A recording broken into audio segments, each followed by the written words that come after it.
Ayat hari ini adalah 2 Samuel 24, ayat 9 sampai 14. Mari kita baca bersama. Lalu Yoab memberitahukan kepada raja hasil pendaftaran rakyat. Orang Israel ada 800.000 orang perangnya yang dapat memegang pedang, dan orang Yehuda ada 500.000.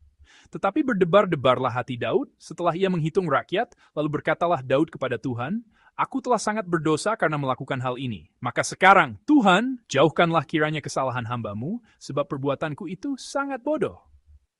Setelah Daud bangun daripada waktu pagi, datanglah firman Tuhan kepada Nabi Gad, "Pelihat Daud, demikian, pergilah katakanlah kepada Daud, beginilah firman Tuhan, 3 perkara kuhadapkan kepadamu, pilihlah salah satu daripadanya, maka aku akan melakukannya kepadamu." Kemudian datanglah Gad kepada Daud, memberitahukan kepadanya dengan berkata kepadanya, "Akan datangkah menimpa engkau 3 tahun kelaparan di negerimu? Atau maukah engkau melarikan diri 3 bulan lamanya dari hadapan lawanmu, sedang mereka itu mengejar engkau? Atau akan adakah 3 hari penyakit samar di negerimu? Maka sekarang, pikirkanlah dan timbanglah. Jawab apa yang harus kusampaikan kepada yang mengutus aku." Lalu berkatalah Daud kepada Gad, "Sangat susah hatiku, biarlah kiranya kita jatuh ke dalam tangan Tuhan, sebab besar kasih sayangnya. Tetapi janganlah aku jatuh ke dalam tangan manusia." Amin. Tempat hidup kita pada zaman ini adalah dunia yang penuh dengan angka. Sejak kita membuka mata pada pagi hari sampai kita tidur pada malam hari, kita memeriksa begitu banyak angka. Dan seringkali suasana hati serta sebagian besar kehidupan sehari-hari kita ditentukan oleh angka-angka itu. Angka saldo yang kita lihat ketika membuka aplikasi bank, angka pada grafik perubahan saham dan reksadana, luas dan harga pasar apartemen tempat kita tinggal, kapasitas mesin mobil, nilai rapor atau peringkat universitas bagi para pelajar, kita terus-menerus mengukur sesuatu dan menghitung angka. Belakangan ini, ketika orang memakai media sosial, mereka bahkan bergantung pada angka yang menunjukkan seberapa besar perhatian orang lain kepada mereka. Melalui angka itu, suasana hati dan pikiran sepanjang hari seringkali ditentukan. Mengapa kita begitu terikat pada angka? Alasannya sederhana. Angka terlihat oleh mata. Angka itu jelas, kelihatan, dan tampak seperti standar objektif yang diakui dunia. Karena itu manusia sangat menyukai hal-hal yang dapat dinyatakan dalam angka. Ketika ada angka yang pasti di depan mata kita, barulah kita merasa lega. Kita berkata, kalau sudah sebesar ini, hidupku aman. Kalau sudah sampai pada angka ini, hidupku berhasil. Karena kepuasan yang kelihatan seperti itu, kita suka melihat angka, menampilkan diri kita dengan angka, dan memikirkan hidup kita melalui angka.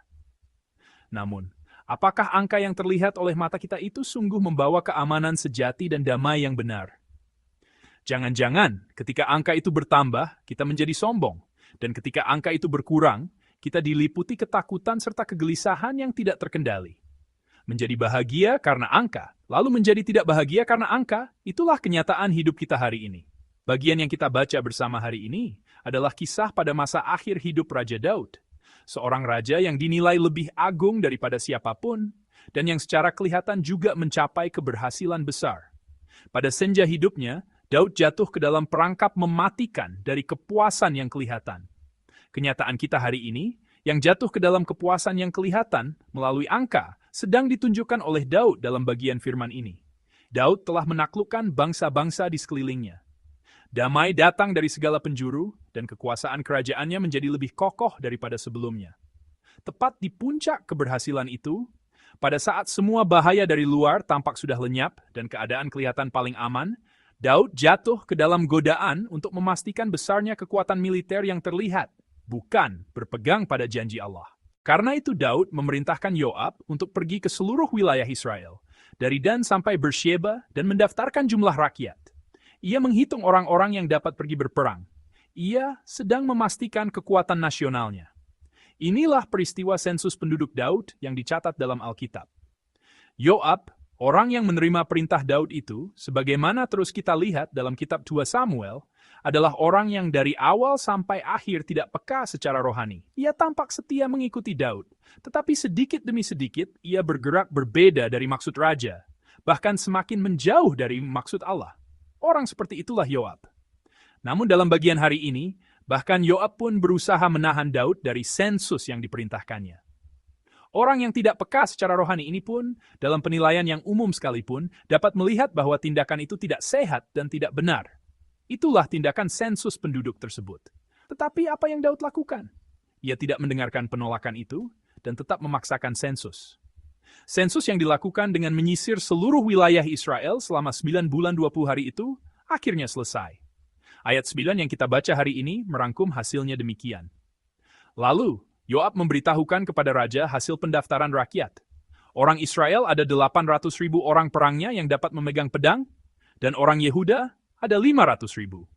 Hanya orang-orang prajurit yang dapat memegang pedang saja berjumlah 1.300.000 orang dalam pasukan Israel. Ketika bangsa Israel keluar dari Mesir, menurut penghitungan dalam kitab Bilangan, laki-laki dewasa saja berjumlah 600.000 orang. Sekarang, setelah kerajaan Daud berdiri dan ia duduk di takhta, kekuatan militer bangsa itu telah menjadi lebih dari 2 kali lipat. Itu pertumbuhan yang luar biasa. Mereka dahulu adalah bangsa yang mengembara di padang gurun. Mereka memperoleh tanah, kerajaan didirikan, kekuatan militer menjadi 2 kali lipat. Itu perkembangan yang sangat besar. Angka ini menjadi indikator yang kelihatan, yang membuktikan wibawa kerajaan Daud dan kekuatan militernya yang sangat besar. Kalau kita berpikir secara umum, ketika angka ini muncul, hati seperti apa yang seharusnya dimiliki Daud? Daud seharusnya merasa sangat puas melihat angka itu dan mengadakan pesta untuk merayakan pencapaiannya. Setelah aku menjadi raja, aku telah bertumbuh sebesar ini. Aku telah menjadi sekuat ini. Aku berhasil. Seharusnya ia mengadakan pesta keberhasilan. Bukankah begitu? Secara umum, memang demikian. Ketika seseorang menjadi pemimpin, lalu semuanya menjadi 2 kali lipat, bukankah itu hal yang pantas dibanggakan? Bukankah itu hal yang menggembirakan? Bukankah itu hal yang memuaskan? Tetapi Alkitab tidak berkata demikian. Pada saat angka yang menakjubkan itu dinyatakan, Daud segera jatuh ke dalam kemerosotan rohani. Ini adalah firman pada ayat 10. Mari kita baca. Tetapi berdebar-debarlah hati Daud setelah ia menghitung rakyat, lalu berkatalah Daud kepada Tuhan, "Aku telah sangat berdosa karena melakukan hal ini. Maka sekarang Tuhan, jauhkanlah kiranya kesalahan hamba-Mu, sebab perbuatanku itu sangat bodoh." Melalui sensus penduduk, Daud berjumpa dengan kelimpahan yang kelihatan dan kepuasan yang tampak, tetapi ia langsung jatuh ke dalam kemiskinan batin. Aduh, aku telah berdosa. Karena angka yang terlihat, ia bukan masuk ke dalam kepuasan, melainkan ke dalam keputusasaan.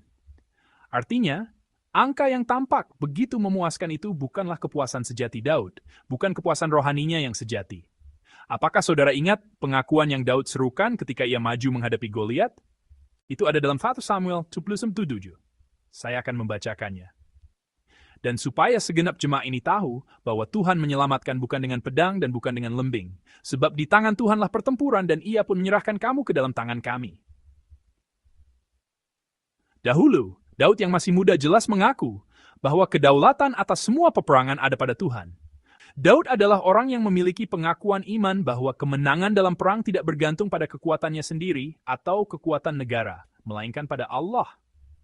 Ia adalah orang beriman yang mengakui dan mempercayai Tuhan Allah sebagai penguasa sejati, bukan yang kelihatan oleh mata, melainkan yang tidak kelihatan.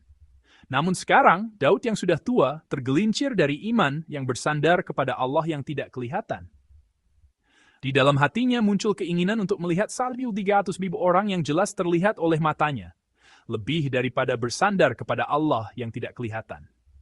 Sensus penduduk itu adalah bentuk ketidakpercayaan yang meninggalkan kepercayaan kepada Allah, memamerkan pencapaian diri, dan menjadikan organisasi manusia serta kekuatan militer yang kelihatan sebagai berhala kepuasan. Karena itu Daud jatuh ke dalam kemerosotan rohani yang serius. Maka Allah mengutus Nabi Gad kepada Daud. Dalam ayat 12 dan 13, untuk menghukum dosa Daud, Allah memberikan 3 pilihan.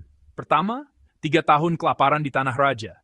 Kedua, raja dikejar oleh musuh-musuhnya dan melarikan diri dari hadapan mereka selama 3 bulan. Ketiga, penyakit sampar turun di tanah raja selama 3 hari.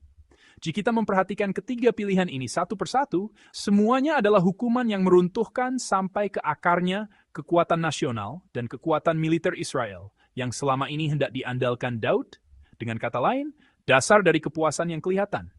Kelaparan melanda negeri, raja dikejar-kejar musuh, dan penyakit sampar menyebar di negeri. Semua itu adalah pilihan-pilihan yang dapat meruntuhkan dalam sekejap apa yang telah dibangun. Sebenarnya ada 3 pilihan, tetapi tidak satu pun menghasilkan akhir yang berbeda. Semuanya mengarah pada penghapusan total hal yang dianggap sebagai kepuasan yang kelihatan. Ketiga hukuman ini berbeda, tetapi menuju hasil yang sama. Di hadapan pilihan yang berat ini, bagaimana Daud memilih? Ini adalah ayat 14 dari bagian hari ini. Mari kita baca. Lalu berkatalah Daud kepada Gad, "Sangat susah hatiku, biarlah kiranya kita jatuh ke dalam tangan Tuhan, sebab besar kasih sayangnya. Tetapi janganlah aku jatuh ke dalam tangan manusia." Amin. Daud menolak menyerahkan dirinya ke dalam tangan manusia. Ia hanya berpegang pada tangan belas kasihan Allah yang besar, yang memang tidak kelihatan oleh mata tetapi setia. Kalau kita memperhatikan pribadi Daud, ada banyak hal yang mulia, tetapi juga sangat banyak kelemahan. Peristiwa Batseba, sikapnya yang tumpul ketika membiarkan Absalom, dan pada masa tuanya, sensus penduduk ini, semua itu memperlihatkan hidup Daud yang begitu penuh guncangan dan banyak sisi yang rendah, sampai kita dapat bertanya, benarkah ia orang yang berkenan di hati Allah? Namun mengapa Alkitab tetap menilai Daud begitu tinggi dan menyebutnya orang yang berkenan di hati Allah? Ketika Daud menyadari kenyataan bahwa ia telah berdosa, ia tersungkur di hadapan Allah. Bukan menjaga muka, bukan menyesali hal-hal yang telah ia bangun, melainkan datang kepada Allah dengan pertobatan. Dan ia tidak mengandalkan kekuatan serta usaha manusia, melainkan berpegang pada tangan Tuhan Allah, tangan belas kasihannya, dan berusaha melangkah menuju hari esok. Melalui Daud, bentuk iman yang Allah nyatakan kepada kita bukanlah tentang menciptakan kehidupan iman yang sempurna. Sekalipun kita gagal dan kadang berjalan di jalan yang salah, ketika kehendak Allah terdengar, ketika firman Allah masuk, ketika standar Allah terlihat, kita harus berlutut dengan rendah hati di hadapannya. Kita tidak boleh hanya meronta-ronta dengan kekuatan sendiri, tetapi harus berpegang pada kekuatan Allah dan menyerahkan diri kepada apa yang Allah kerjakan. Allah memberi kita anugerah, dan Allah juga memberi kita hukuman. Namun hukuman yang Allah berikan pun Allah sendiri yang menariknya kembali.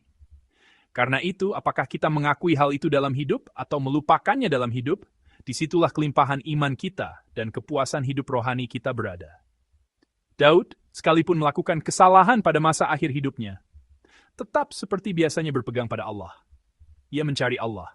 Ia menyerahkan dirinya kepada Allah. Bukan kepuasan yang kelihatan, melainkan tangan Tuhan Allah yang tidak kelihatan, namun pasti dan setia, itulah yang ia pegang. Saudara-saudari yang terkasih, angka apakah yang sedang kita pegang dalam tempat hidup kita hari ini? Hasil dari memegang kepuasan yang kelihatan adalah kemerosotan rohani dan pada akhirnya hukuman yang mengerikan. Kepuasan sejati tidak terletak pada menghitung sumber daya yang terlihat oleh mata. Kepuasan sejati terletak pada percaya sepenuhnya kepada Allah yang tidak kelihatan, tetapi hidup dan memerintah atas hidup, mati, berkat, dan penderitaan kita. Iman yang sejati bukanlah kepuasan yang kelihatan yang diberikan oleh angka-angka dunia. Ketika kita menyadari bahwa Allah yang setia, Allah yang tidak kelihatan itu memenuhi hati kita, barulah kita masuk ke dalam kepuasan sejati. Rasul Paulus mengaku demikian dalam 2 Korintus. Sebab kami tidak memperhatikan yang kelihatan, melainkan yang tak kelihatan. Karena yang kelihatan adalah sementara, sedangkan yang tak kelihatan adalah kekal. Amin. Ketika kita mengejar yang kelihatan dan memegang yang kelihatan sebagai nilai, kenyataan kita sama seperti jatuh ke dalam berhala yang terlihat. Kita keliru mengira bahwa hal yang kelihatan itulah yang membuktikan diri kita. Tahukah saudara dosa apa yang paling dibenci Allah? Penyembahan berhala. Karena itu perintah pertama dan kedua dari 10 perintah Allah dimulai dengan peringatan terhadap penyembahan berhala. Jangan ada padamu Allah lain di hadapanku. Mengejar kepuasan yang terlihat berarti menjadikan hal yang terlihat, bukan Allah, sebagai berhala. Allah yang adil tidak dapat tidak menghukum dosa. Karena itu pilihan hukuman ini juga diberikan kepada Daud. Namun Allah yang penuh kasih juga adalah Tuhan yang membalikkan, menyembuhkan, dan memulihkan dari hukuman itu. Allah yang penuh kasih mencurahkan anugerah kepada orang-orang yang bertobat. Saudara-saudari, pertobatan bukan sekadar menyesali kesalahan. Pertobatan adalah mengembalikan kedaulatan hidup kita kepada Allah. Hukuman yang kuterima berasal dari Allah. Semua anugerah yang terjadi dalam hidupku juga berasal dari Allah. Maka, hari esokku pun kuserahkan kepada Allah. Mengakui, menerima, dan menyadari hal itulah pertobatan. Ketika kenyataan hidup jatuh terpuruk dan kita merasa hukuman Allah datang, janganlah kita berpegang pada tangan manusia atau cara-cara dunia. Marilah kita mencari belas kasihan Allah. Hanya belas kasihan Allah yang menjadi satu-satunya tempat perlindungan dan pemulihan bagi hidup kita. Di atas segalanya, satu-satunya jalan untuk keluar dari perangkap kepuasan yang kelihatan adalah tangan belas kasihan Allah. Ketika kita menyerahkan seluruh hidup kita kepada tangan Allah yang kuat dan lengannya yang teracung, saya percaya damai sejahtera dan kepuasan sejati yang tidak dapat diberikan dunia akan melimpah memenuhi hati kita. Kiranya hari ini menjadi waktu anugerah, ketika kita berjumpa dengan Allah itu dan dipenuhi dengan hati yang diberikannya. Saya memberkati saudara dalam nama Tuhan.